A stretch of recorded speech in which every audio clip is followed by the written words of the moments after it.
నమస్తే, welcome to the view point. భూమి దగ్గర నుంచి దూసుకెళ్లిన ఆస్టరాయిడ్ తిరిగి 3 ఏళ్ల తర్వాత భారీ గ్రహశకలం భూమికి దగ్గర నుంచి దూసుకెళ్లింది.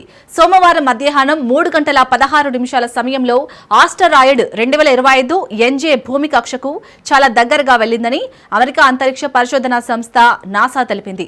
దాదాపు 85 అడుగుల వెడల్పుతో ఉన్న ఈ ఆస్టరాయిడ్ గంటకు 48,800 కిలోమీటర్ల వేగంతో భూమి కక్ష నుంచి దాదాపు 22.4 లక్షల కిలోమీటర్ల దూరంలో నుంచి వెళ్లిందని పేర్కొంది. ఫుట్బాల్ మైదానం పరిమాణంలో ఉన్న ఈ ఖగోళ వస్తువు భూమిని ఢీకొట్టేందుకు అవకాశం లేదు. అయినా దాని పరిమాణం, వేగాన్ని దృష్టిలో పెట్టుకుని ప్రమాదకరమైన కేటగిరీలో చేర్చింది. ఈ ఆస్టరాయిడ్ అపోలో తరగతికి చెందిన భూమికి సమీపంలో ఉన్న వస్తువుల్లో ఒకటి. ఇది సూర్యుడి చుట్టూ ఆర్థోగ్రాఫిక్ మార్గంలో ప్రయాణిస్తూ కాలానుగుణంగా భూమికి దగ్గర నుంచి వెళ్తుంది. దీని పూర్తి కక్షా కాలం దాదాపు 3 సంవత్సరాల 3 నెలలు. ఈ ఆస్టరాయిడ్ ని నాసా పర్యవేక్షిస్తూ వస్తుంది. యూరోపియన్ స్పేస్ ఏజెన్సీ సైతం పరిశీలిస్తూ వస్తుంది. 2025 ఎన్జే ఆస్టరాయిడ్ మళ్లీ తిరిగి 2028 సెప్టెంబర్ 15న తిరిగి భూమికి దగ్గరగా వచ్చే అవకాశం ఉంది.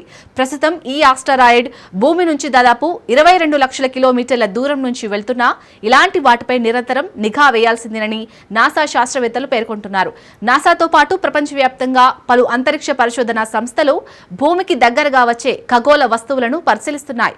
వాటి కక్ష, వేగం, పరిమాణం కారణంగా భవిష్యత్తులో వాటితో ఎలాంటి ప్రమాదంపై లోతైన అధ్యయనం చేస్తున్నాయి.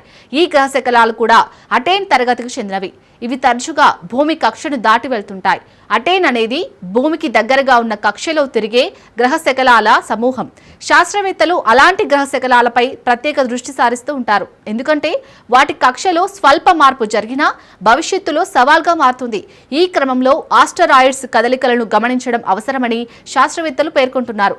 ఇదిలా ఉండగా ఇలాంటి ఖగోళ వస్తువులను ఇస్రో సైతం నిశితంగా పరిశీలిస్తుంది.